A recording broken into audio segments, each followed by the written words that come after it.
All right, obviously that's Randy Couture. We're getting ready to talk about Fight Master. Was the opening episode yesterday. Um, before there was a lot of rumblings. It was going to be the exact same format as Tough. It was going to, it was kind of going to be a failure because the Ultimate Fighter failed on Spike. That Bob, the normal stuff. But then after the episode went on, I read a lot of the comments. The fans, at least, are really pleased with it. As one of the stars of the show, are you pleased with what you saw yesterday in the editing? I'm very happy with how it came out. I got a ton of positive feedback on the show as well. I think everybody recognizes the difference, and I think these first 3 episodes, as we kind of get through the selection fights and the selection process, you're going to see a change in the format and a change in the show that I think people are going to dig. It's going to be really, really focused on the tactics and the training, the different approaches of these 4 coaches, and how that affects these athletes and their decisions. So I think it's going to be really good.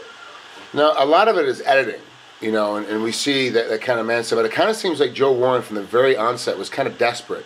Like he already knew that he was against 3 great coaches, and he was going to be scrambling. Now, we know on the show he was desperate. But what actually happened when you were on stage? Was he really that desperate, or did he know that some of the guys at least want to try to pick him as opposed to being forced to go to him? Well, I think what comes out is what Joe was really experiencing and what he was really feeling was he was a little intimidated being up there and being included as a coach with Frank, Greg, and myself, who have a ton of experience in the sport and in that part of being involved in the sport, coaching people. He really has very limited experience in being a coach and kind of being out there in front like that. So I think what came across a lot of times was great humor, but came across as desperation was just him feeling a little out of place and a little intimidated being up there with all the rest of us. Shamrock came off really cocky. Like in his game plan, it seemed like, at least from the editing standpoint, he came off as like his game plan worked. I'm going to send this guy to Jackson's, and he's going to come back to me anyway, kind of thing. He really wasn't that way on the show, but we were backstage. We didn't get to see him up there with you guys because all of us were sequestered like everybody else was.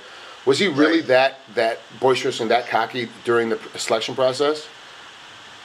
It didn't come across cocky to me.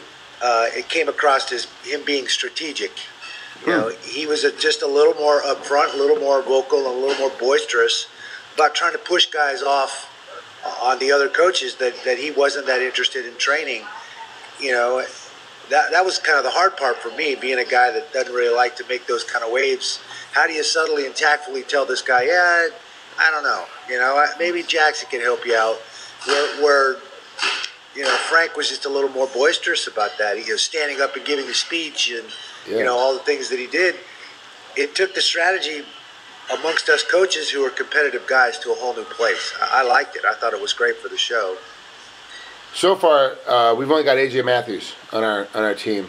He was the one guy that we wanted to get as the one guy we had picked that we'd liked from the very onset. If things had gone differently, and say we got, say Tim chose us or Lozano chose us, how would that have changed the dynamic of the overall squad, having that different personality in the room? I think of all the guys that came through the show, even the guys that lost, I think we could have worked with any of those guys.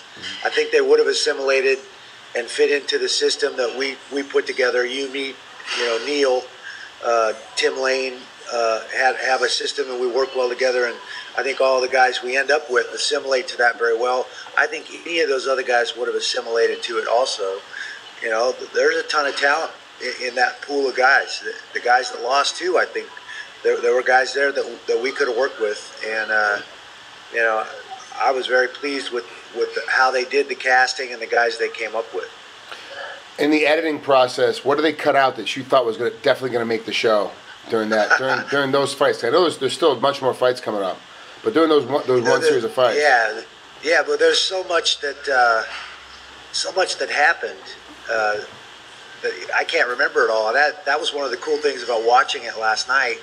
Is so many things were said and so many things happened that I didn't remember, and that came out in the edit and came out in the final copy of this version. So there are probably tons of things that I thought maybe were going to make it that I just don't remember happening. And so I'm pretty comfortable, pretty happy with how they've edited it. I think Bertram and Elise did a fantastic job, and I think it's going to be interesting to see the show develop, and again, see the big turn after, coming into the 4th episode when things change. There's been a lot of controversy right now, especially with Steve Mazzagatti calling the Berkman and Fitch fight that just happened at World Series of Fighting. The commission, your experience with the commission down in Louisiana, how was that commission? Because that's a commission that I've got no experience with as a competitor.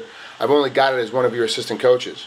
And you know me, I got in, like the Lozano fight last night, I got in a fight with Jordan the ref. Like, we argued after the match was over because he let that fight go too long, in my opinion. And they didn't air it, obviously, but we had like a 45-second argument after the fight was over because that kid got 8 pinches too many, in my mind. Yeah. But the commission as a whole, I thought was pretty good. But what was your experience with the commission? Yeah, I like the commissioner. I like the guys he had involved. I think they have a genuine passion for the sport and an understanding for mixed martial arts. I just think they're relatively inexperienced. And I think that's what we saw in the refereeing. He had that kid hemmed up with a seatbelt, and that kid was taking multiple shots to the face. But, we saw that in the live Bellator show a couple times last night, too. I mean, that technique is a rough technique. We saw the face-up crucifix last night in the Bellator show as well. That's a tough thing for a referee to sometimes understand what's going on and to step in at the appropriate time. There's such a fine line there. He steps in too early and everybody's like, oh my God, he should have let it go longer. He steps in, 5 seconds too late and everybody's like, oh, he took 6 punches he didn't need to take. So it's a catch-22. It's a difficult thing. But I think overall that commission in Louisiana is doing a great job. And they're going to get a ton more experience and a ton more exposure by being involved in the show in New Orleans. And they got significantly better as the show went along because they kept having fight and fight and fight. Every week they had another fight they had to do. And they got better every week because they were being forced into it. So it was actually, you'll see on the show as the commission gets better. Now with the exposure to the show, they're going to get better as well because more people are going to go. Yep. All right, last question before we get out of here. What was your favorite fight last night at Bellator? Because you were there live down in Thackerville. How was it? Gosh, there was the matchups were really cool, and obviously being there and not knowing those guys, watching them walk out and realize, I really got to kind of pay attention here because one of these guys might pick me. The Nick Barnes fight was really cool. See him kind of turning on, and I was impressed with him. Obviously, I was very, very excited to get AJ Matthews, who Neil had some experience with down in San Diego, training a long time before we even know there was going to be a show. So we knew a little bit about him, and it was excited to kind of get that to go. And he had a slow start. I was worried going in. He didn't start well in that first round, and he came storming back, and I thought, stole that fight and did a great job. So I think those 2 fights were my favorite. Yeah, I have to agree. I think they were the most exciting. And the one thing that surprised me is that I think it was Lozano who had trained with Greg Jackson, had spent so much time with Greg Jackson, was like, yeah, thanks, boss, but I'm going to go over here to Shamrock. Like, I was like, what are you doing? Like, that doesn't make any sense to me. But our era was we started with a coach, we finished with that coach. The new era is like, no, we'll just keep jumping around and see what happens and learn from everybody and try to get better. It's like, you're moving too much. You got to figure it out. But on the show, for Chris, it worked out because he did get a lot better on the show. His technical stance got better. He kind of understood. Yeah, and I think his comment saying, you know what, I've trained with Jackson a little bit. Here's 3 other coaches that I can potentially learn from. I want to try somebody new in this experience. And I got where Lozano was coming from, and I don't think it was a bad choice for him. Not at all. And by the 5th week of the show, I was impressed. Watching him on the other side, I started getting nervous about us having to compete against him. So I was like, we got to really get against this kid. So it worked out for him. He did well.